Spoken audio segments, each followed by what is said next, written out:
ويوم نملك شيدان زخمان كتياري خد چمن ودروازه بند پاسپورت ويوم نملك شيدان كتياري خد ونن پاسپورت نہیں تیار برگردے صاحب مشکل ونن پاسپورت نہ منو وطن بدیر مشکلات سردی دا وطن خوندی مندی پکورونو کی وجی تجی دا ماشمانو سر ناستی دی عزتمونی زنانی براوزی دا همسایگانو پکورونو کی خیراتو نغواری ولی بموج نور در کم ناشتیو برگردے صاحب هر وقت حالات خراب سو دا تیزی نوار کول کماندل برگردیر دی وطن دا مشکلات سردی وطن دا دردون سردی حکومت عربی اسماعیلوی از مجاو دیکیو صاحب محمد نیم دا دلیبونو ودیتا ولک چارچ وکتنان کیشه وکتنان کیشه وکتنان سلمنر دیر دیکیو بدل کو زرا و خبر کوم قسم بخوری چه پرلک بیوسنی بیشتر وکر گیا گرفتاری وکر کتو تاک لکشتان گسو وچره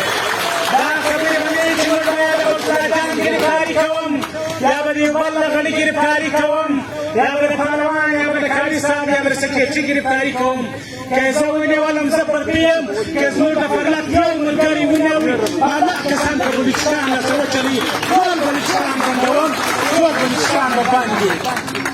خوشتنی لرو پخواست ناستیو او کدیر شوی که او دبل پانم ندشته داره هننوات در تناشتیو ثم سنسترگی ریاست دی ثم رجسترگی ریاست دی ایک سے کورون کنگوری دا وطن کنگوری دا خچستا پنجاب نوی پشتنو دی بنجیز ورگاوی چوشتانا بدتنو نیزاو پسی مواری جوراجی مش با کندار تزور کندار خالق بدتاجی برگیده صاحب دا شب کلا غجون وارا مش پتیز کلون که هم شیدان زخمان ورکڑی دی واسم تیاریو یا هم تیاریو مرد چمن پڑیورنلین پاسپورت نمانو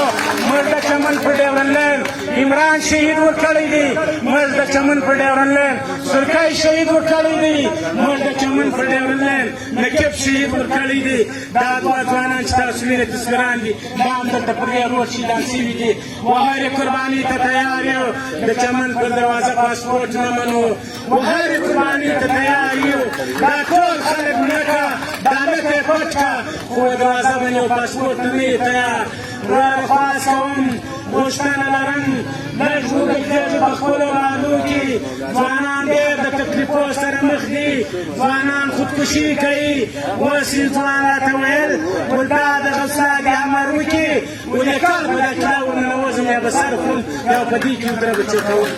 زوانان دیر مایوس دی زوانان دیر تنگ دی سنجوریم تنگ دی ماشمانون تنگ دی دار پاسپورت خبر دی واپس اخلا مشبردار بنده کار د پاسپورت اجازه نه ورکوو نموږ ته دا دروازه چا په خیرات کې راکړې ده نموږ ته دا دروازه چا په زکات کې راکړې ده دا زموږ د دې افغانانو دروازه ده دا زموږ د دې ولس دروازه ده موږ به هلته راځو هغه خلک به دلته راځي حکومت دې نه ورې دا خلک چې پیسې دا خلک چې پیسې واپس واخلي چې ملاس ورژېړې کړي ډېر دا خلک تنګ دي ډېر ناولده کارونه به وکړي ولکن یا یو دفتر پاتې شو یا یو سرکاري دفتر سړی پاتې شو دا دی د ګرانو